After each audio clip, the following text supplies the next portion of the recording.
This is A Different Perspective with Kevin Randle. A retired U.S. Lieutenant Colonel, Kevin Randle has been studying UFOs for nearly 50 years. Kevin has investigated some of the most famous UFO cases in the world and has been consulted for dozens of documentaries about UFOs. Considered one of the leading experts into the Roswell UFO crash of 1947, Kevin has written more than 25 books about UFOs, including the recently published Roswell in the 21st Century. Now, here is the host of A Different Perspective, Kevin Randle. And welcome to this edition of A Different Perspective. I am, in fact, Kevin Randle. Before I bring the guest on, John Greenewald, I wanted to mention something we talked about last week, and that was people who are doing UFO research and writing books on it and just sort of gathering information from other books and not bothering to vet it. And I had found this one-off magazine on the magazine rack. You know, these magazines, they do one issue of it on a variety of subjects. And I looked at this one. Of course, they had a segment on UFOs, had a segment on Roswell. Unfortunately, it wasn't very good. In the space of 2 short paragraphs, I found like 6 errors. I've got a thing up on the blog about it if you want to read more about this phenomenon, meaning this idea of doing these one-off magazines by people who are not well-versed in the field. You can take a look at that. As I mentioned, I'll be talking to John Greenewald here. He is the creator of the Black Vault. He's been around the UFO phenomenon for quite a long time now and knows almost as much about it as I do. Maybe more. I don't know. Oh, I wouldn't go that far, Kevin. Hey, John, how you doing? I'm good, sir. How are you? I'm great. And welcome to A Different Perspective. Thank you. It's a pleasure to be back.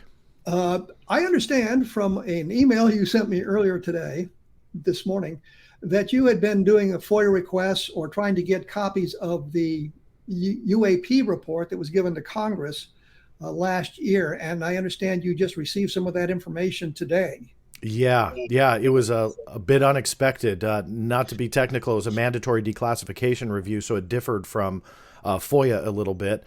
I went a different route to kind of lock the agency, specifically the Office of the Director of National Intelligence, to review the classified version. I determined last year it was 17 pages in length. Got a lot of heat for that because a lot of other people who were citing anonymous sources said it was much bigger.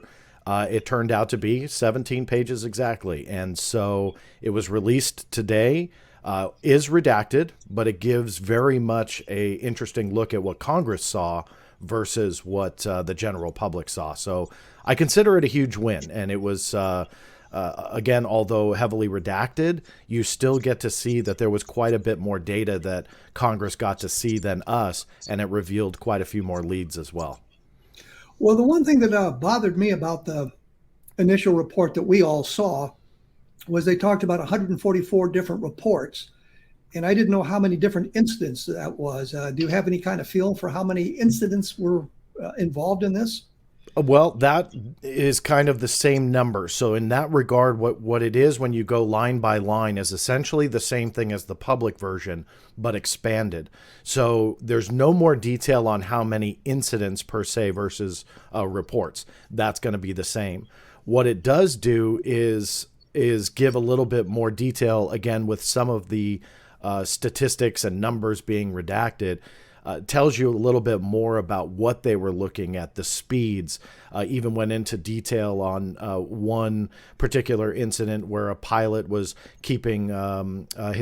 struggling keeping his aircraft essentially in control with the high winds, yet the UAP seemingly was fine. So you see a little bit of a glimpse into these cases, but the exact number, no, that is still elusive when it comes to looking at this.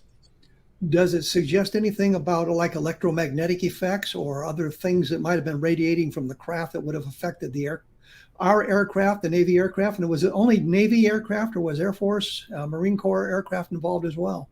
So the report says that the data from the Air Force was minimal. So it seems like it really did favor the Navy versus the Air Force.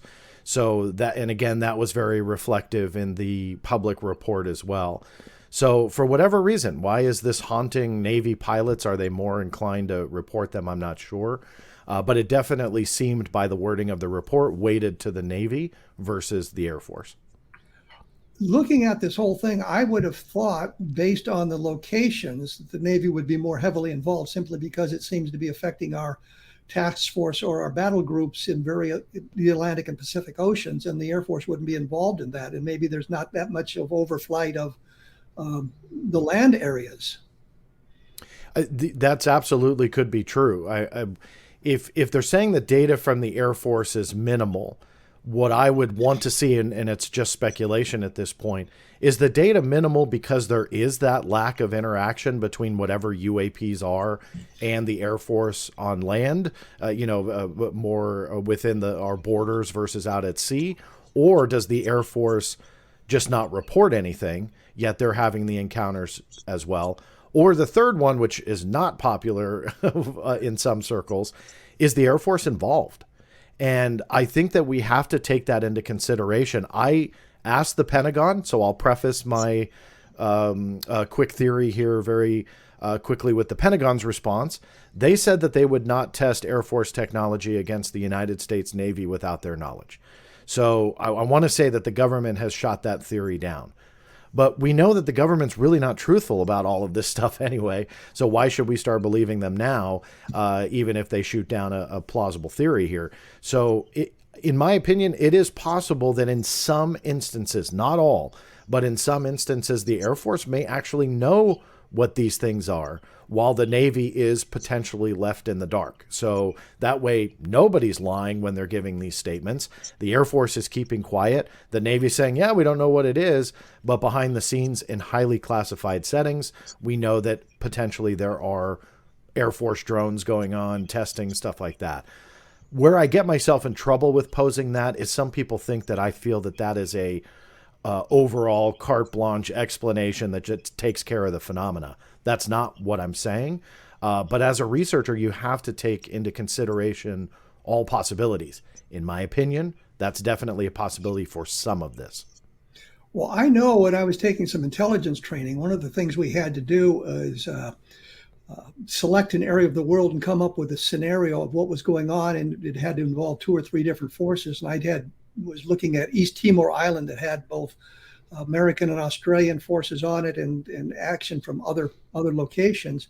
And one of the scenarios that you were required to look at, or one of the scenarios I came up with, was the Australians and the Americans got into some kind of a gunfight simply because of the close proximity, which is highly unlikely, but you had to kind of consider that as something that may happen in the future. And I'm wondering if, that's kind of where we are on this sort of thing, that we're just creating scenarios because this is a possibility that needs to be looked at just in case it goes in that direction.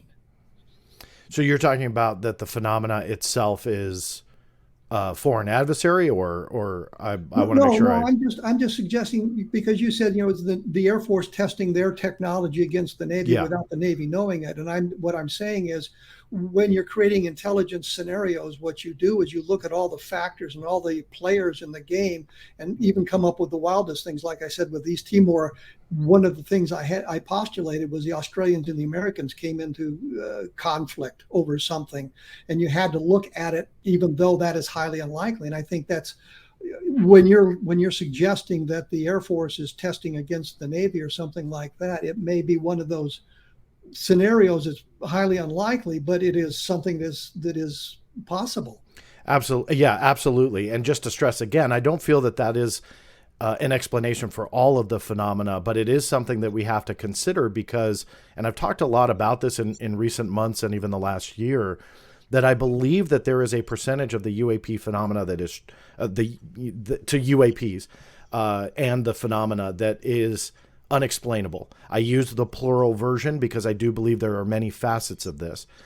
And with that being said, I believe that now UAPs are being used as a counterintelligence tool, that I think that in the grander scheme, they can hide that technology, hide the classified tech, entangle it with the true smaller portion or percentage of this that remains unidentified, and just muddy the waters and just keep it muddy where we're questioning what is going on. You know, one of the more famous incidents that's bantered about right now is the 2004 Nimitz encounter. It's bantered about quite considerably, maybe even to death, because we don't really have any answers other than it was a big event. We have a FLIR camera footage that is leaked out, but then eventually got officially released. So we have some kind of evidence around it. But one of the witnesses said that the Air Force, and the witness was from the Navy, that the Air Force came in and took the data from their ship. So why would the Air Force, number one, be there, but number two, be interested in the data? Why wouldn't the Navy just confiscate it if they needed to for whatever reason? So there are these hints of Air Force involvement in UAP encounters that is not explained. So a lot of people take that as, aha, aliens showed up on the scope, so they came in and they took the data. Well, why would the Air Force have to do that? And on top of it, Navy personnel, if they capture something strange, can't just go on the internet and start blasting it out there. I mean, they have security oaths, NDAs, whatever it might be, but that pertains to this particular incident. But regardless, they just can't take the data and go post it out there. I've interviewed a lot of present, current military, serving military men and women over the years, not only about UFOs, but producing for television. And you got to go through a lot of hoops for them to even talk about their experience, let alone taking data from, a ship like that or captured by technology or even captured by classified technology and putting it out there into the cosmos. So I think, John, let me interrupt here because we're going to have to take a break. Yeah, no problem. Your website's blackvault.com. Theblackvault.com, correct, yeah. Okay, we'll be back right after this with John Greenewald, and we'll continue our discussion then. So please stick around.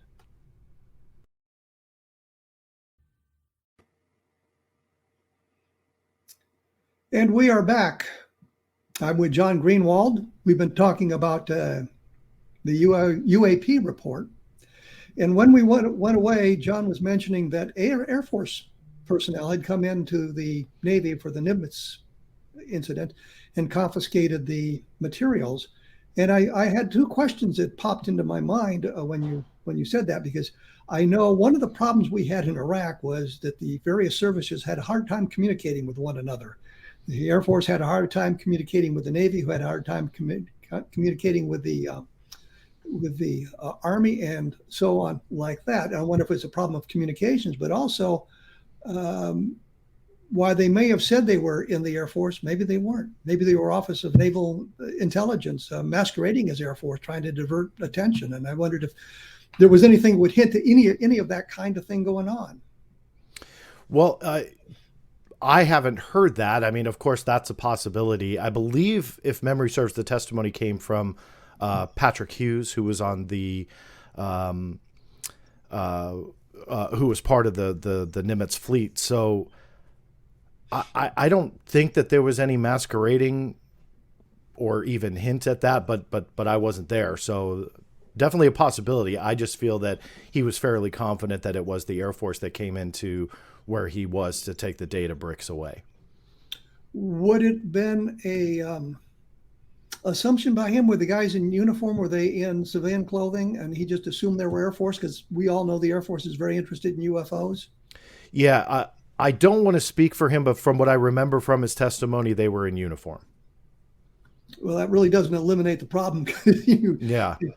They could be masquerading as Air Force anyway. But it was just one of the things I thought of as well. And I know a number of people have said over the years, we don't spend a lot of time looking at the Navy and what they may have been investigating about UFOs and that sort of thing. Have you come across much with the Navy prior to 2004 that was involved in investigation of UFOs?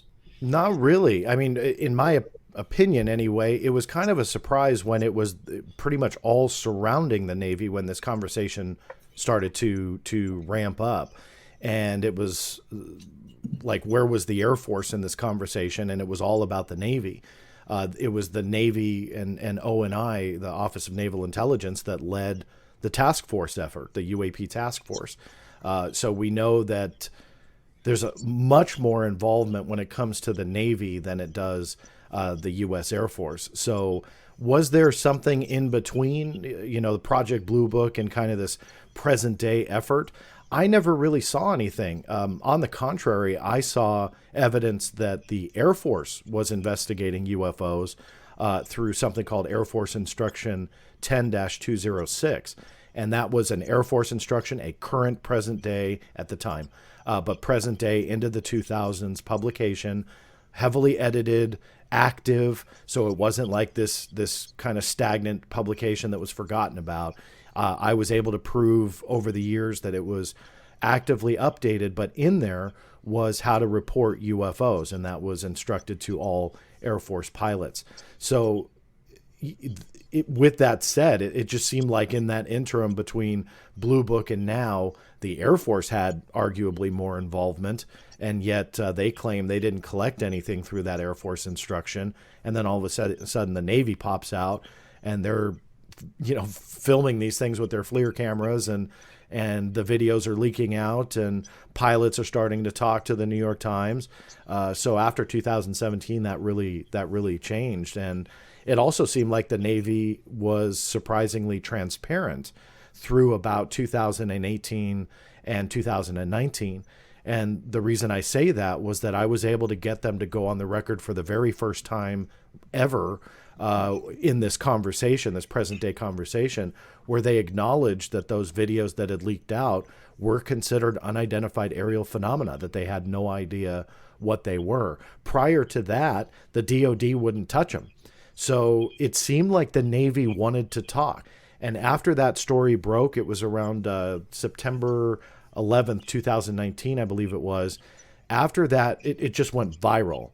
And after that, the DoD kind of swallowed up any and every inquiry from the general public and the mainstream media that if you were to ask, it went to one person.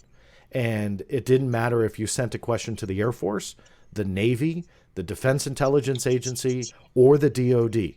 They all went to one specific person inside the Pentagon. Her name is Susan Goff. And that was it. Like, it was like pulling teeth to get any type of statement whatsoever. So when you look at that, you look at the Navy, they were wanting to talk. I felt that they wanted more information out. The spokesperson, Joseph Gradisher, who was the one attributed to the statement that I got, he went on and did some other statements to mainstream outlets who were double checking what I had published, which I always welcome, because in that process, more information comes out.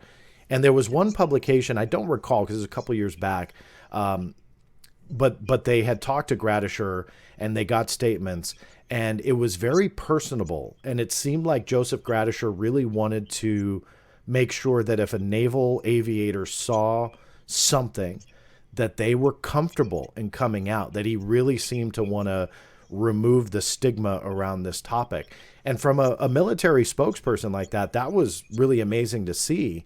And then shortly thereafter, like I said, everything kind of shut down with these agencies and military branches talking.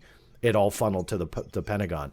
And she's still there, Susan Goff. I still periodically talk to her and try and extract whatever information I can. But the level of secrecy on this, I believe, has definitely deepened here in the last year or two, which kind of contradicts what people want us to believe. Some people want us to believe. I was of the opinion after the Air Force shut down Project Blue Book, at least the public investigation of UFOs, that they were continuing to investigate UFOs on a more clandestine scale. And of course, I think Robert Todd discovered Project, or I should say Moondust, which seems to be an investigation, at least in collection activity on UFO material that was run from a number of different governmental agencies, including the Department of State. I noticed in the Project Blue Book files, there were a couple of reports labeled as Moondust. Not very good reports, but were labeled Moondust, which I think is the important point. And this continued on until 1985 or 86, when the name Moondust was inadvertently leaked to the public, and with documents relating to UFOs. Todd then queried the Air Force about that, or the government about that, and he was told that the project had a new name which was properly classified, meaning even the code name was classified. And I was wondering, have you run into anything like that as well? It would be suggestive of what this what followed on moon dust and how that might relate into the activities today. No, when it comes to moon dust, and I know that you literally wrote the book on it, so I bet you would have more to add than me. But I looked into moon dust, and my experience with it was very hard to uncover records. I had gotten some stuff extracted from the Department of State through FOIA, the records of which had never been released. They were sent to me quite a few years ago, probably close to 10 years now. And it was a very elusive project when it came to moon dust, because again, there were these kind of random references to moon dust, like you said, in some of the Blue Book files, but also in the Defense Intelligence Agency files. I found some stuff in there, the Department of State, and then most recently, a year or two ago, had done a FOIA request to NASA on the Leslie Kean and Sci-Fi Channel lawsuit that happened years ago. I forget what year it was. It was quite a few years ago. And so I went after records that were pertaining to that lawsuit. And surprisingly, within that, there were a lot of moon dust files too, that I had never seen before. You may have seen them, but they somehow got into the evidence that was submitted during that case, probably through Leslie Kean's connection and research. And then it was submitted to NASA, and there they sat. So it was kind of nice to see some of those documents come out as well. But long-winded way of saying moon dust is just very hard to get records on. And anything post-moon dust era, when it comes to that type of a project, I've never really seen anything. I mean, the closest was the Air Force instruction. There was no program name attached, but it was the instruction to report, record, and submit UFO related information that was then sent over to NORAD, and then NORAD would take it from there. And that was it. That was all I ever found when it came to the Air Force and what their investigation angles were. Well, I have just completed a book. I actually completed last fall a book that updated the moon dust material that I had published before. I wanted to just call it moon dust, but the publisher wanted to keep the name Project Moon Dust. I think it was Brad Sparks had ignited kind of a firestorm by saying there was never a Project Moon Dust. And by looking at the materials carefully, it turns out that it really is more of a code word. And if you had an incident that fell under the auspices of moon dust, you would appoint a project officer to supervise the investigation, but there was really no Project Moon Dust per se. It was a code word. And there was some documentation that they were attempting to, around 1960, 61, to consolidate that information into some kind of a project. But I suspect where we were on that was moon dust was merely the code word for the material. And it would have been a code word applied by all the various branches of government if they had something that related to moon dust activity, but it was clearly UFO related. Yeah, I think that there was a lot, clearly UFO related, but I think that there was a lot of other stuff that really was more researching fallen space debris from Soviet launches and stuff like that wound up in it. And for me, the documentation that came out, I think really supported that's what they were doing, going out and recovering debris of some kind, which when you hear the D word, everybody who's interested in UFOs, they perk up a little bit. But I think that when you look at the photographs in the files that have survived, it really does look like there are, fuel, like the fuel canisters and stuff like that, that just burn up in the atmosphere and fall back to Earth in random places. It wasn't just in the United States. They had files that were South America that they would recover these objects. I recall off the top of my head, there was one where there was a sphere that burned for like 3 days, according to the report. So very interesting and intriguing, but I think that it was much more angled towards that again, Soviet space debris coming back and us going out and capturing that technology and essentially looking at it and saying, hey, what's this? But entwined in that could be something else. The directives that I saw suggested that moon dust's mission was to recover returning space debris of unknown origin or foreign manufacture. Mm-hmm. So that does cover UFOs, but it also covers the recovery of terrestrially based materials as well, sending out to people. We're going to have to take another break here, John. I see by the clock on the wall. We will be back right after this, and I'll be talking with John Greenewald more about UFOs and what's going on in the world of the government. So please stick around.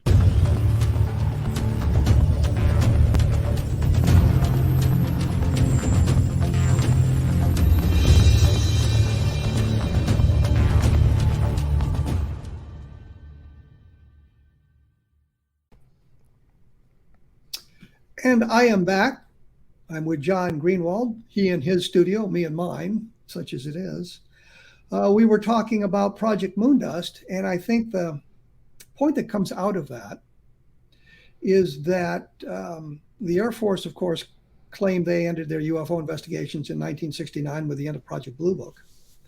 But I think that we all understand that an Air Force mission is to guard our skies against foreign intruders, whomever they may be. And so that if there are alien spacecraft flying around, it's the Air Force mission to intercept those craft and make sure that they are not up to any nefarious purposes. So when they deny any interest in UFOs, I think that is kind of a conundrum because that is part of their mission.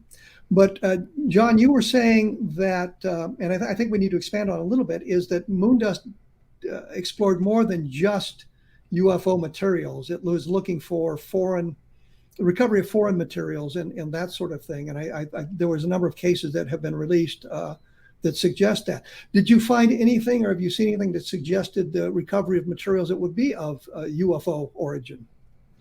Not anything that they released. No, I mean, I would say unknown origin is a safe caveat to, or a safe label on this. But when you talk about UFO related, I don't think there was any documents that drew that line. But with a scope like this, if there were UFO fragments, debris, something like that, it would have wound up in these files. What was always intriguing to me, and I'm not sure if you'd agree with this or not, was the elusiveness of the Moondust files, whether it was an actual project or code name. To me, it doesn't matter in the sense that when looking for those files, they just seem to be really hard to find. Where if you go after Blue Book files, we know exactly where they are, and there's, you know, tens of thousands of them, and primarily unclassified. There was some classified stuff here and there, but we know where it is. With this kind of stuff, yeah, it was really kind of nowhere to be found. And the other part of it was there were random agencies releasing Moondust files, where generally with a program name or an effort like this, your OCA or Original Classifying Authority would be one agency. And even though documents may be found throughout the U.S. military or government, they all funnel back to be reviewed at that one agency. With Moondust, it also wasn't like that. DIA released some, State Department, like I said, some were hidden at NASA, and it was like they all just kind of became their own release authority. So even though that may sound dry to some people listening to that, it's interesting to someone like me because why wasn't there one central classifying authority that is the essentially the decision maker on whether or not those documents could be released? You don't see that a lot. Again, you have an OCA, it's there for a reason, information gets forwarded to them, and they review it. So what happened there? Not really sure. So there's something definitely weird about it. And then the last thing I'll point out about Moondust, where it was just kind of random files. There were no, that I've seen anyway, real structured reports, quarterly reports, annual reports. What were they doing? Statistics, breakdowns, stuff like that. They were just random references on documents. So does that support Brad Sparks' theory that it's a code name? Maybe. Or is stuff gone, destroyed, just lost in time? We know with UFO related stuff that's happened. GAO reports that a lot of the Roswell stuff was missing or destroyed in their report. All the way fast forward, we've got a lot of missing records, even with the Air Force saying that they found nothing at NORAD, and yet the Canadian government, I was able to go through them and prove that they were collecting UFO reports through NORAD and citing what are called CIRVIS, C-I-R-V-I-S reports, which tied into that Air Force instruction. So, you know, where are these missing files? What's going on? It always seems to happen when it comes to dealing with UFO-related cases and these types of issues. One of the things that I know as a former Air Force intelligence officer is that I often destroyed documents. Properly destroyed documents. There were things that needed to be destroyed. They were of no further use to us. and or they were replaced by newer and better information. So we destroyed the older. I always have said that the estimate of the situation, the famous estimate of the situation, Ruppelt reported that it had been declassified and destroyed. And I've always said the reason for that was if it was classified, there would be documentation proving its existence.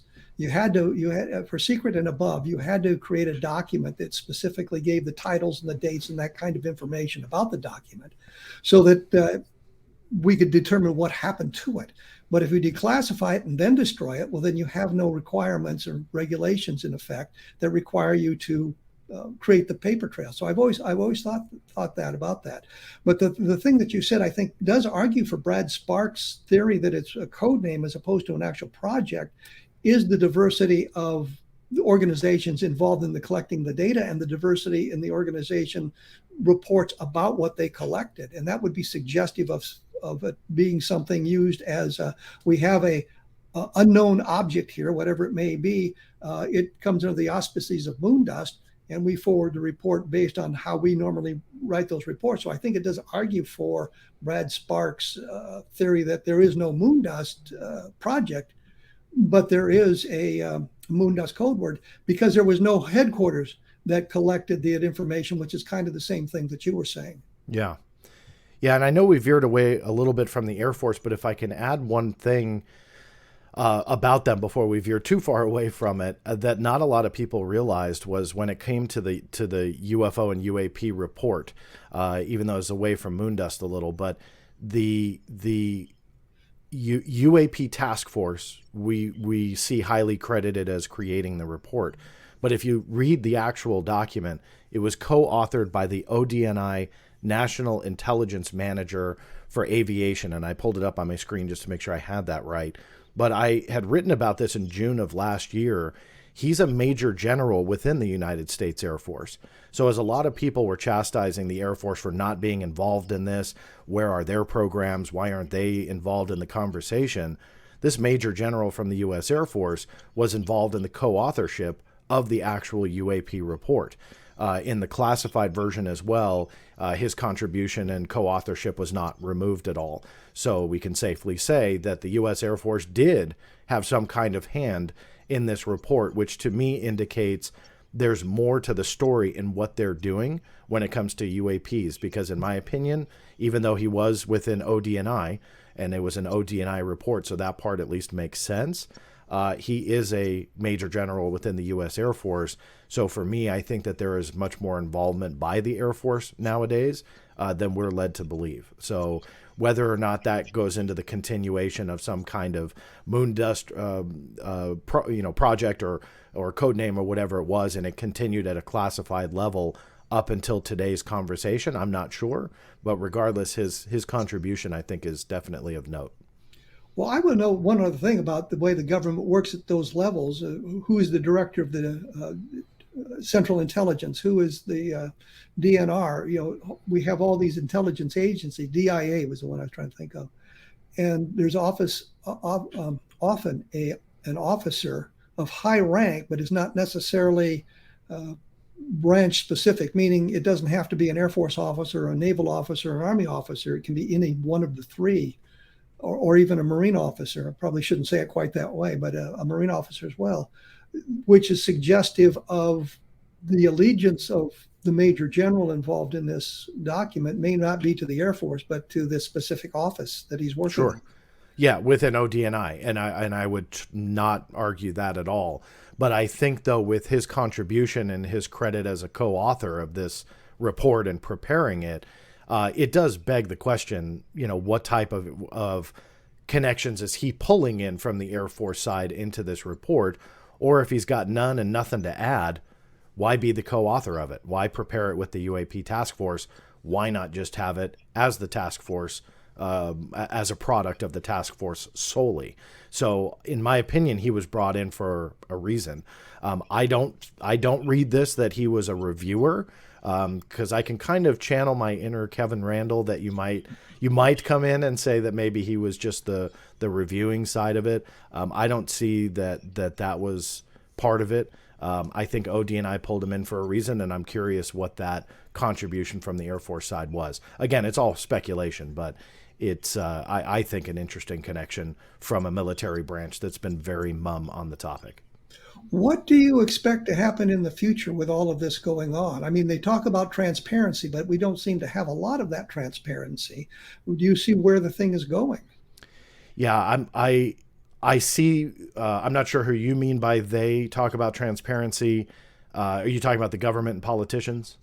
I'm thinking some of the people involved in the research are saying it's going to be a complete, open, transparent investigation into UFOs and that sort of thing. I thought a lot of it came out of Congress, but I don't really see that when we look into the bureaucracy of the whole thing. It seems that there's more attempts to keep it classified and keep it out of the hands of the public. But there was a talk by the Congress that they wanted more transparency in the investigation of the UFOs or the UAPs. Sure. Yeah, no, that conversation from Congress has definitely taken place. But what Congress says and what they actually get and or really want are two wildly different things usually. So what is the definition of transparency? A public report like the June one from last year? Is that transparency? In my opinion, not really, but it's still good. It's still beneficial. We still are getting information. So that's something. But what I was able to prove today is that Congress is getting a lot more.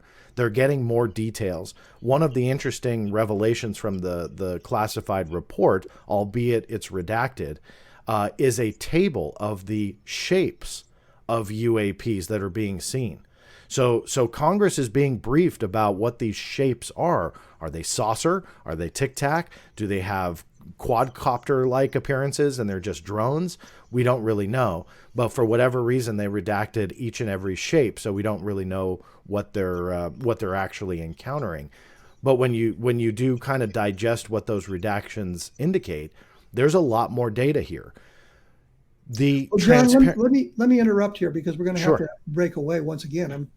Keep having to interrupt you. That's I okay. will point out that one of the earliest reports done by the military was of shapes, and that goes back to 1947, 1948. As I say, I'm talking here with John Greenewald. We're trying to figure out what's going on in the world of UFOs or UAPs in today's environment, and we will be back right after this. So please stick around. And we're back once again. John, before we slipped into the commercial zone, you were talking about the report having a chart of shapes, but they were all redacted, so we don't know what they were. Correct. And I had mentioned that there was a report, I think it was part of one of the earlier reports in 1948 about had shapes of UFOs in it and that sort of thing. I've also noticed recently the trend for the shapes to be more triangular. A lot of triangles being reported, very few saucers being reported. Circular, I guess, comes up and blobs of light. You have any observations or anything that can give us a clue as to what really is going on in that kind of a arena? No, what I was interested in though by this redaction, again, even though it is redacted, I pulled it up here on my screen so I can kind of explain it verbally to you, but it is about a full page for the common shapes and what they call less common shapes. And there's enough redaction, in my opinion, to show a wide range of shapes. It doesn't indicate that it's just one shape, but rather quite a few. That to me is intriguing. I mean, I know it's a black box and it's redacted, but they have nearly, again, a full page of shapes. And how many would that be? I will be appealing this. I have not filed yet because this is literally hot off the press here on obtaining it about an hour or 2 hours after before we recorded. But that said, I'm going to appeal because I think there's a case to be made that you can't classify or exempt a shape if it's non-identifying. So again, I don't want to get too boring here with legal jargon, but in essence, if they truly don't know what these things are, and they are literally just putting shapes or diagrams on a report, I don't see a strong case to classify that. If there was Russian writing on the side, if there was a clear shape that indicated a certain model drone or something from either an adversary or our own tech, okay, they can put up a case for that. But the way that this is written, it just seems very generic, and I don't see that they can get away with it. So I am going after it, but I think, again, it's very interesting to see that there is a parallel of those Project Blue Book era reports and breakdowns of shapes then. It is indicative here in pretty much the same fashion in the classified version. This was not part of the public report. So there was no indicator that there was even a table of shapes in the public report. So this is all new. So not to beat the dead horse, again, heavily redacted. So if anybody pulls this up, they're going to see a big black box with the header common shapes, and then underneath that less common / irregular shapes. But that's intriguing, because if you're talking about adversarial drones or that type of technology, in my opinion, you wouldn't have a full table breakdown of those shapes. You would have maybe a description of either a quadcopter or, that type of a drone, maybe a small handful, but not referred to as shapes like this. I just don't see it. So pretty intriguing. I think that sometimes you have to read between the lines a little bit with these redactions, but I think this is indicative that we may not be dealing with such an explainable technology that some skeptics might want us to believe we are. Well, I would point out, and I hate to invoke the name of Philip Klass, but he told me an intriguing story, obviously a number of years ago, that Aviation Week and Space Technology photographer was at the Paris Air Show, which is a big deal for those of you who don't know. All the nations of the world get together and show off their latest their aircraft and whatnot. And the photographer took a bunch of pictures of what would have been Soviet aircraft at the time, and they thought that the Air Force would be interested in these photographs. So they gave them the original, once they developed the film, they gave them the original negatives, but they made copies of all the photographs. Somehow they missed one. And Klass said, so they went to the Air Force and asked for a copy of this specific picture. And the Air Force said, well, you can't have it, it's classified. And so I'm just wondering if we're not kind of caught in that kind of a nonsensical scenario when they're classified shapes. I mean, it's possible, but to be honest with you, I don't think that they would have this whole facade of unidentified aerial phenomena. I mean, I believe that would just be lost in the normal intelligence collection of foreign aircraft, foreign drones and technology and stuff like that. Is it possible? Look, absolutely. I have to consider that. We all have to until we see under the redactions. But I think that there's enough here to show that there is a clueless nature about at least a portion of this. And when I say clueless, that it may be not as easy to just say drones or balloons or whatever. And I say balloon because that was the one case out of the 144 that they were able to solve as a deflating balloon. The rest, they said that they remained unidentified. So if 143 cases allowed them to create diagrams and table breakdowns of the different shapes, I think that this isn't an easy explanation. And that's pure speculation on my part because I'm looking at a black box. But regardless, I just don't see this really going down that route as being easily explainable and again, as easy as just a drone or something like that from Russia or China. So I would be the first to say if it looked like that, but with this extra information, albeit blacked out, but you see the information that's being displayed here in the classified report, and you can see, even though some of the numbers and stats are blacked out, you see what's being broken down for Congress. I think there's a lot more to the story. And going back to your question about transparency, this isn't it, in my opinion. It took me a long time. I can tell you my follow-ups were into the double digits with ODNI. And I spoke to him on the phone today and apologized. And I said, look, I really appreciate your patience with me because I have been eager. I was led to believe the process would be about 6 weeks. That was in June of 2021. So here we are in March of 2022. I finally got the redacted report. but it was like pulling teeth. A lot of those follow-ups were ignored. I don't want to say anything bad about the agency because they were very, very, very helpful today in orchestrating getting me these documents. They snail mailed them within the post office system. And I was so eager, I just called them on the phone and practically begged. And I said, can I please talk you into scanning these things and emailing them? Because, we're not talking about 1,000 pages here. And she was very gracious and said, yes, she would. And she did. It followed through.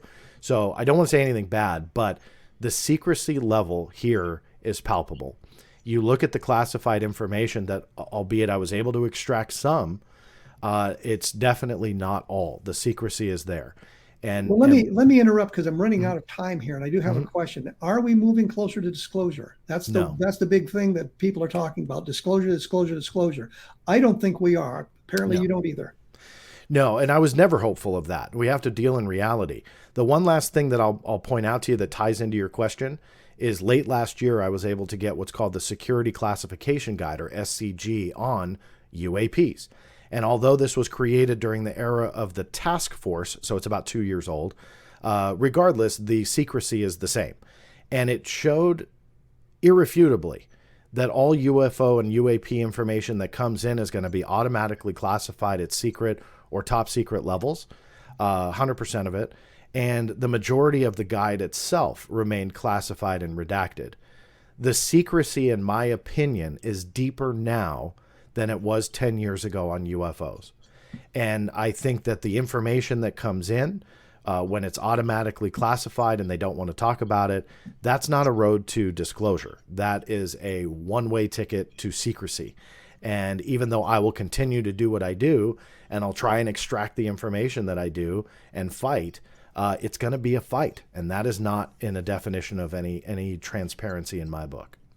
Well, I know Christopher Mellon came out just a week ago and said that all the information is going to be born classified. Yeah. So that to me didn't suggest disclosure was on the horizon, although a lot of people in the UFO community seem to believe that it is. I don't know where that comes from. And it may root to Mr. Luis Elizondo, who has talked a lot about how we're in this new transparent world.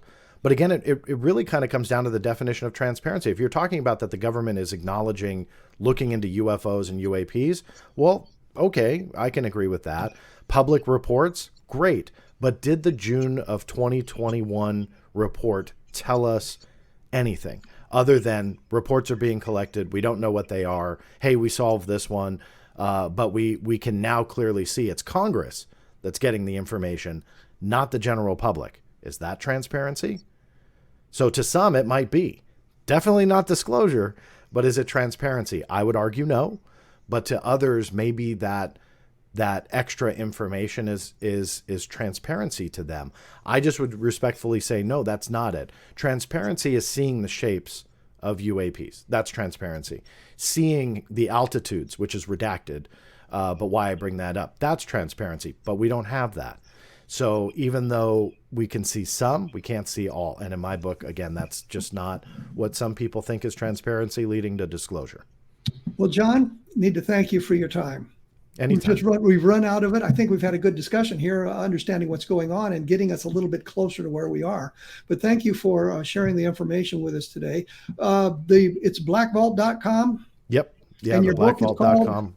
Both will work, yeah. Okay. And your book is called? Inside the Black Vault. Okay. Thank you, John. Thank you. We'll have you back soon. Before we go away, I also wanted to point out my latest book is called Understanding Roswell. It just came out. I think it's available. There's the Level Land book, which looks at the Level Land UFO sightings. And a book still called Project Moondust, although it was heavily updated, is I just saw the cover today, as a matter of fact. It'll be coming out.